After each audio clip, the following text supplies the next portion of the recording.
ఐదేళ్లలో ఎన్నో ప్రగల్భాలు పలికి ప్రజలకు ఆశలు చూపి రాష్ట్రాన్ని వైఎస్ జగన్మోహన్ రెడ్డి నాశనం చేశారని మండిపడ్డారు టీడీపీ విజయనగరం పార్లమెంట్ నియోజకవర్గ అధ్యక్షుడు కిమిడి నాగార్జున. టీడీపీ జిల్లా కార్యాలయంలో అశోక్ బంగ్లాలో వైసీపీ అరాచక పాలన అంతం, కూటమి పంతం నినాదంతో నిర్వహించిన మీడియా సమావేశంలో ఆయన మాట్లాడారు. 5,000 పాపాలు చేసిన జగన్కు ప్రతి తెలుగువాడు ఓటుతో బుద్ధి చెప్పాలని సూచించారు. స్వర్ణాంధ్రప్రదేశ్ సాధనకు టీడీపీ, జనసేన, బీజేపీ కూటమి అభ్యర్థులకు ఓటు వేసి గెలిపించాలని కిమిడి నాగార్జున ఈ సందర్భంగా పిలుపునిచ్చారు. ఈ కార్యక్రమంలో ఎంపీ అభ్యర్థి కలిశెట్టి అప్పలనాయుడు, విజయనగరం ఎమ్మెల్యే అభ్యర్థి అతిథి గజపతిరాజు, జనసేన నాయకులు పాలవలస యశస్వి, బీజేపీ నాయకులు శంభర లక్ష్మీ నరసింహం తదితరులు పాల్గొన్నారు. జగన్మోహన్ రెడ్డి గారు ముఖ్యమంత్రిగా అయ్యి 5 సంవత్సరాలు టర్మ్ కూడా ఇంచుమించు పూర్తయిపోయింది. ఎన్నో ప్రగల్భాలు పలికి ప్రజలందరికీ ఎంతో మంచి చేస్తానని చెప్పి ఆశ చూపించి ముఖ్యమంత్రి అయిన జగన్మోహన్ రెడ్డి గారు ఈ రాష్ట్రానికి చేసిందంటూ ఏమైనా ఉంది అంటే అదంతా కూడా తీవ్రమైన అన్యాయం ఆంధ్ర రాష్ట్ర ప్రజలకు చేశారు. ఎక్కడ చూసినా దౌర్జన్యాలే, ఎక్కడ చూసినా కక్షపూరితమైన చర్యలే.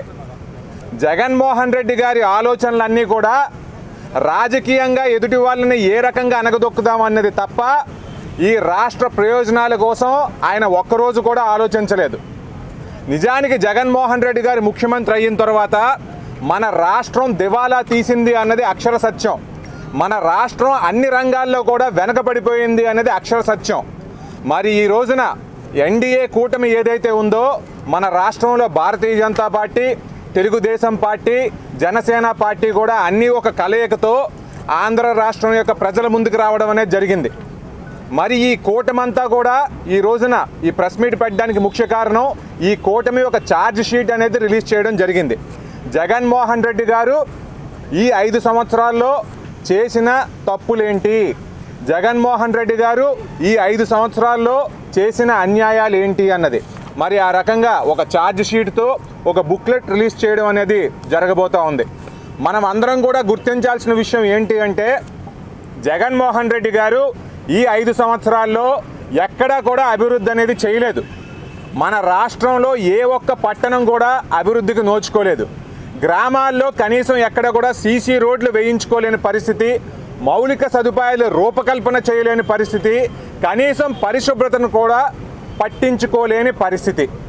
ఆయన చేసిందంటూ ఏమైనా ఉంది అంటే అది కేవలం బాధుడే బాధుడు. సంక్షేమం పేరు మీద 10 రూపాయలు ఇచ్చారు అంటే 100 రూపాయలు తిరిగి ప్రజల దగ్గర నుంచే వసూలు చేయడం. పన్నులు పెంచారు, రేట్లు పెంచారు, అన్నిటినీ ఆ రకంగా పెంచి ఈ రాష్ట్రాన్ని నడిపించారే తప్ప సంపద మాత్రం ఎక్కడా ఆయన సృష్టించుకోలేకపోయారు. ఆంధ్ర రాష్ట్రానికంటూ ఒక రాజధానిని లేకుండా చేశారు.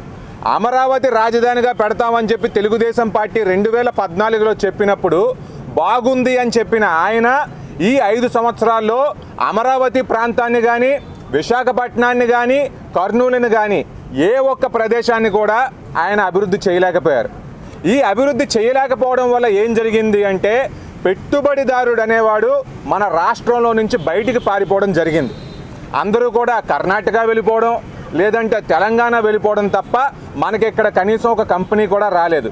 ఇలాంటి కంపెనీలు రాకపోవడం వల్ల రాష్ట్రానికి ఆదాయం ఒక పక్క తగ్గితే ఏ ఒక్క యువకుడికి కూడా ఒక్క ఉద్యోగం కూడా కల్పించుకోలేని పరిస్థితి, కల్పించుకోలేని దుస్థితి జగన్మోహన్ రెడ్డి గారి వల్ల ఈ రాష్ట్రానికి వచ్చింది.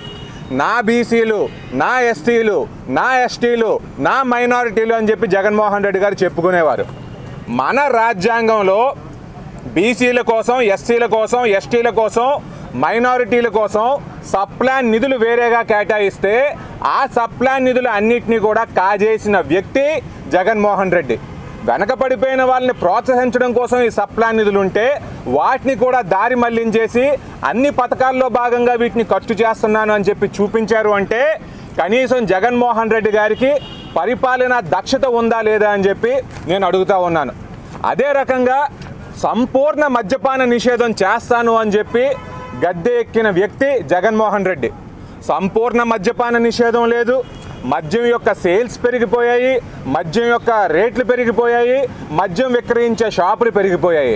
ఇదంతటితో పాటు ఏంటంటే అతనికి కావాల్సిన బ్రాండ్సే ఆంధ్ర రాష్ట్రంలో దొరుకుతున్నాయి అంటే ఈయన పెద్ద మొత్తంలో డబ్బులు లాక్కుంటున్నారు.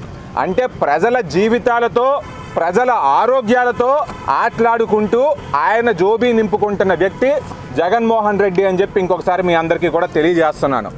సంక్షేమ పథకాలు ఇవ్వడం వల్ల ప్రజల యొక్క జీవన ప్రమాణాలు పెరిగిపోయాయి అని చెప్పి ఆయన చెప్తా ఉన్నారు కదా. ఈ రోజున మనం చూసుకున్నట్లయితే 10 సార్లు విద్యుత్ ఛార్జీలు పెంచారు. 300 రూపాయలు బిల్లు ఇంతకు ముందు వచ్చిన పరిస్థితి కాస్త ఈ రోజున 1300, 1400 రూపాయలు ఒక్కొక్క కుటుంబానికి, పేద కుటుంబానికి అవుతూ ఉంది. అంటే నెలకాలకి ఒక 1000 రూపాయలు పోతూ ఉంది. అంటే ఒక చిన్న కుటుంబానికి నెలకి 1000 రూపాయలు భారం పడిందంటే విద్యుత్ ద్వారా, పెట్రోల్ డీజిల్ ద్వారా ఇంకొంత భారం పడింది అంటే, పెరిగిపోయిన నిత్యావసర సరుకుల ద్వారా ఇంకొంచెం నష్టం జరిగింది అంటే వాళ్ళు ఈ రాష్ట్రంలో ఏ రకంగా బతుకుతారండి? పేదవాడు రోడ్డు ఎక్కాడు అంటే 5 రూపాయలకి భోజనం పెడతామని చెప్పి మహత్తర కార్యక్రమాన్ని చంద్రబాబు నాయుడు గారు ప్రారంభించడం అనేది జరిగింది అన్నా క్యాంటీన్ రూపంలో. మరి ఈ రోజున జగన్మోహన్ రెడ్డి గారు అధికారంలోకి వచ్చిన తర్వాత ఆ అన్నా క్యాంటీన్స్ అన్నీ కూడా లేపేయడం అనేది జరిగింది. ఏం పాలసీస్ తీసుకొస్తారో మనకు అర్థం కాదు. ఈ రోజున మైనింగ్ మీద కానివ్వండి, ఇసుక మీద కానివ్వండి, రాష్ట్రంలో ఉన్న పాలసీస్ ఏంటో సామాన్యుడికి అర్థం కాదు. కానీ ఇసుక అనేది దొరకనివ్వకుండా చేసి ఈ రోజున ఎంతోమంది భవన కార్మికులందరినీ కూడా రోడ్డున పడేసిన వ్యక్తి జగన్మోహన్ రెడ్డి. ఇట్లా చెప్పుకుంటూ పోయామంటే ఈయన చేసిన పాపాలు 5000కు పైగా ఉన్నాయి. మనం అందరం కూడా ఇది గుర్తించాలి.